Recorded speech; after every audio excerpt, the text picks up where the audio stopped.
नमस्कार, मैं हूं आपके साथ मयंक मिश्रा। आज 19 तारीख है। देखिए, आज मेरे साथ अतिका नूर मौजूद हैं। अतिका मेरे साथ न्यूज़ रूम में मेरी कलीग है और अक्सर ये ईरान को लेकर मुझसे सवाल करती रहती है। आज जब मैं न्यूज़ रूम पहुंचा तो इन्होंने फिर मेरे ऊपर जो है वो सवालों की बौछार कर दी। तो मैंने सोचा आज इनको पॉडकास्ट में साथ ही बैठाल दिया जाए ताकि इनके जितने सवाल हैं वो आप भी सुने और उनके जवाब देने की मैं कोशिश करूँगा। तो शुरुआत करते हैं। अतिका, बताइए पहला आपका सवाल क्या है? हाँ, क्योंकि मुझे पता है कि ईरान और इजराइल पे आपसे अच्छा जवाब कोई मुझे कहीं से मिल नहीं सकता शुक्रिया, है। शुक्रिया। तो इसलिए मैं सबसे पहले सवाल यही करूंगी कि मुझे सुनने में आ रहा है, कई रिपोर्ट्स मैंने पढ़ी जिसमें बताया जा रहा है कि रूस ईरान को हथियार सप्लाई कर रही है। इसमें कितनी हकीकत है? देखिए, ये जो सवाल आपने पूछा ये कई इंटरनेशनल मैगजीन्स में, न्यूज़ प्लेटफॉर्म्स पर वायरल हो रखा है इस समय।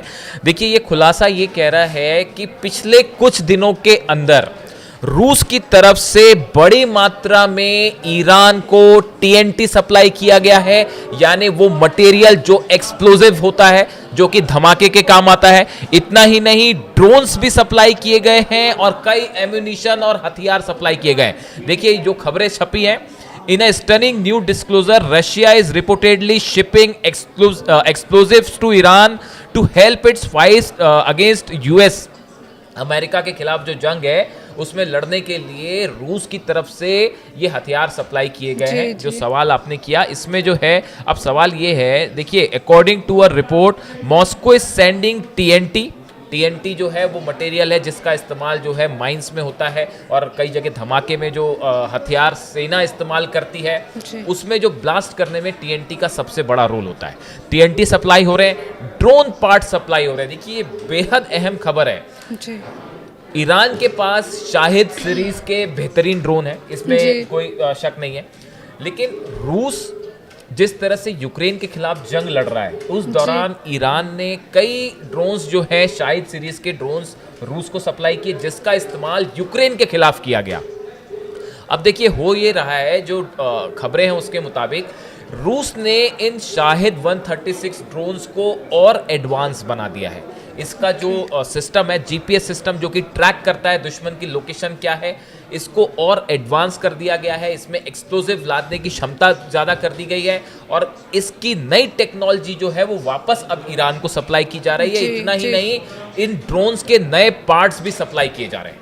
यानी जो खबर बता रही है कि टीएनटी सप्लाई किया गया है, ड्रोन पार्ट सप्लाई किए गए हैं, साथ में बड़ी मात्रा में एम्यूनिशन भी सप्लाई किए गए हैं, हथियार भी सप्लाई किए गए हैं। देखिए, इसके अलावा जो एक अहम बात ये भी है, हमने पहले भी अपने दर्शकों को बताया कि अगर आप देखें पिछले 6 महीने के दौरान बार बार इस तरह की खबरें आई कि रूस जो है वो ईरान की मदद कर रहा है, हथियार सप्लाई कर रहा है। कई बार खबरें आई कि रूस के कार्गो जो प्लेन्स हैं वो लगातार तेहरान में लैंड कर रहे हैं, इस तरह की भी खबर थी। लेकिन ये खबर इस लिहाज से डिफरेंट है क्योंकि इस बार इस हथियार के खेप को सप्लाई करने के लिए समंदर का इस्तेमाल किया गया है। अतिका, ओके, तो इसमें मयंक जी ये भी बताया जा रहा है कि कैस्पियन सागर का इस्तेमाल किया जा रहा है हथियार भेजने के लिए। देखिए, ये जो कैस्पियन सी वाली बात है जो आप पूछना चाह रही हैं कि कैस्पियन सागर का ही इस्तेमाल क्यों है। देखिए, कैस्पियन सागर तो सबसे पहली बात ये समझने की ज़रूरत है, अगर आप इसकी लोकेशन देखें तो 5 देशों से ये घिरा हुआ है। और वो 5 देश कौन से हैं?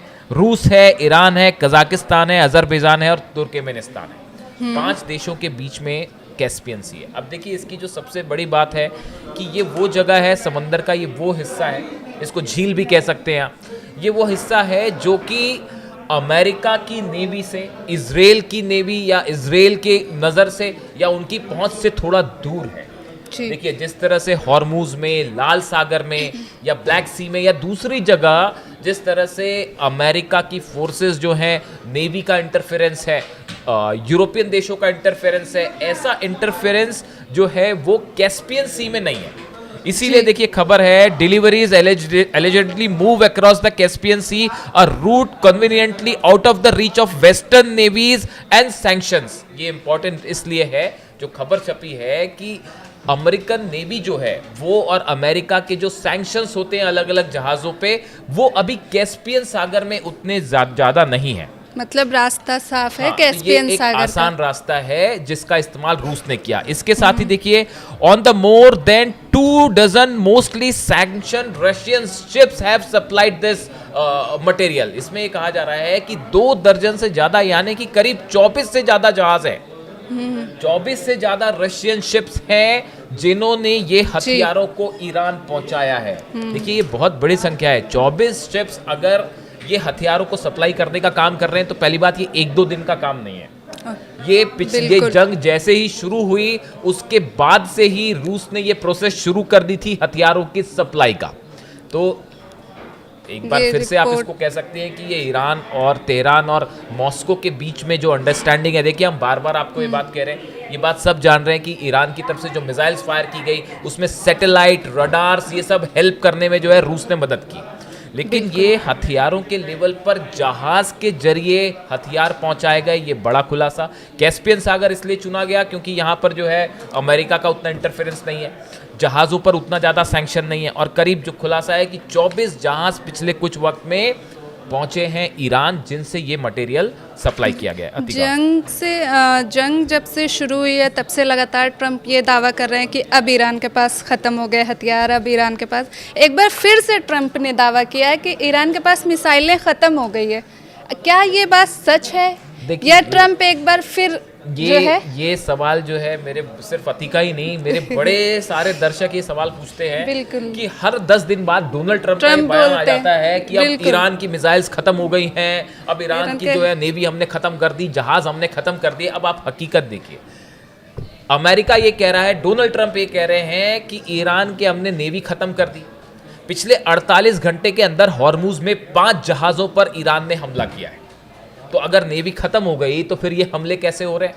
दावा ये किया जा रहा है हॉर्मुज पर हमारा पूरा कंट्रोल है, जबकि हकीकत ये है कि 4 जहाज यूएई के और एक 5वां जहाज वो पता नहीं किसका है, उसके ऊपर मिसाइल्स फायर की गई। जो पहला हमला यूएई के जहाज पर 48 घंटे पहले हुआ था उसमें 4 मिसाइल से अटैक किया गया था। देखिए शिप पर, किसी शिप पर जब मिसाइल अटैक होता है तो ये एक बहुत ही एक्यूरेट और बड़े स्तर का हमला होता है, और यूएई का जहाज जिस तरह से जला और नेवी खड़ी होकर देखती रह गई अमेरिका की, ये बेहद हैरान करने वाला था। इसके बाद 2 अंडर वाटर ड्रोन से हमले हुए, उस पर हमने वीडियो भी किया था, आपको बताया था। ईरान के अंडर वाटर ड्रोन्स ने यूएई के जो 2 जहाजों को तबाह कर दिया। अमेरिका की फोर्सेस भी अंडर वाटर ड्रोन की प्रैक्टिस कर रही थी, वो प्रैक्टिस करते रहेगा, ईरान ने ड्रोन दाग दिए। अब एक बार फिर पता चला है कि ड्रोन से स्ट्राइक हुई है। तो अगर आप ये कह रहे हो कि ईरान की नेवी कमजोर है तो ये हथियार कहां से आ रहे, कैसे मिल रहे हैं? दूसरा, हॉर्मुज में कंट्रोल का जहां तक सवाल है, हकीकत ये है कि पूरा कंट्रोल इस समय ईरान का है, बिना ईरान के परमिशन के जहाज नहीं निकल पा रहे। मिसाइल वाला जो ये सवाल है, ये जब 12 दिन वाली जंग हुई थी, जब पिछली बार 12 दिन की जंग हुई थी, उसी समय ये दावे शुरू हो गए थे कि ईरान के पास सिर्फ 3000 मिसाइल्स हैं और वो जो है 90% मिसाइल खत्म हो गई हैं। वो अमेरिका उस दिन का इंतजार पिछले 6 महीने से कर रहा है कि वो दिन कब आएगा जब ईरान की मिसाइल्स खत्म होगी। हम इसीलिए अक्सर कहते हैं कि न रूस ईरान की मिसाइल्स खत्म होने देगा, न चीन ईरान की मिसाइल्स खत्म होने देगा। और हकीकत ये है, ईरान में इस जंग के दौरान, ये जो 40 दिन की जंग हुई, फिर सीज फायर हुआ, इस दौरान जितनी मिसाइल्स इस्तेमाल की गई थी वो सब की सब उतने ही नंबर्स में वो फिर से बना ली गई। उम्मीद है दर्शकों को जवाब मिल गया होगा ट्रंप के दावे में कितनी सच्चाई है, ये आप जंग की शुरुआत से ही देख रहे हैं। और इस बारे में क्या अपडेट है आज? अभी हालात ये है जो आप सवाल कर रही हैं, एक तो आपकी बात मैं कंप्लीट कर दूं तो ये मिसाइल्स वाला जो सिचुएशन है, ये मिसाइल वाली हालत ऐसी है कि इसके बारे में एग्जैक्ट जानकारी किसी को नहीं है। ईरान में कितनी मिसाइल सिटीज़ हैं, ईरान के अंदर कितनी बैलिस्टिक मिसाइल्स हैं, उन मिसाइल सिटीज़ में अभी तक तो वहाँ पर कोई पहुँच ही नहीं पाया। CIA और मोसाद के लिए एक पहेली बनी हुई है वो सुरंगें। तो ईरान के पास कितनी मिसाइल्स हैं ये सिर्फ ईरान ही जानता है। अब इतना हम गारंटी के साथ कह सकते हैं कि ईरान के पास मिसाइल्स कम नहीं हुई हैं बल्कि और बढ़ रही हैं। और ये जो हथियार सप्लाई हो रहे हैं रूस की तरफ से, TNT और बारूद सप्लाई हो रहा है, आप इसी से अंदाज लगा लीजिए कि क्या हालात होंगे। अब जहाँ तक आपने जो बात की कि अब आगे क्या होने जा रहा है, आगे ये होने जा रहा है, MOU ऑफिशियली कैंसिल कर दिया गया है। हालात ये है, कल डोनाल्ड ट्रंप ने एक बयान में कहा कि अब इजराइल की डायरेक्ट एंट्री होगी और अमेरिका और इजराइल मिलकर जंग करेंगे। इस बयान से साफ है कि क्या होने जा रहा है, एक बार फिर ईरान पर सीधा हमला होगा और इसी का नतीजा है कि UAE पर स्ट्राइक हो रही है, सऊदी के जहाज जल रहे हैं, हूती लगातार हमले कर रहा है और ईरान की तरफ से एक बड़ा प्लान तैयार है कि अगर अमेरिका का हमला होता है तो ग्राउंड ऑपरेशन भी किया जाए। देखिए इस वक्त की बड़ी खबरें हमने आपको बताई, और खासकर रशिया वाले जो वतीका के सवाल थे मैंने कोशिश की उसका जवाब देने की। वीडियो कैसा लगा कमेंट करके ज़रूर बताएं, हम आपके सारे कमेंट्स पढ़ते हैं, कोशिश करेंगे जवाब भी दें। Thank you so much. Thank you.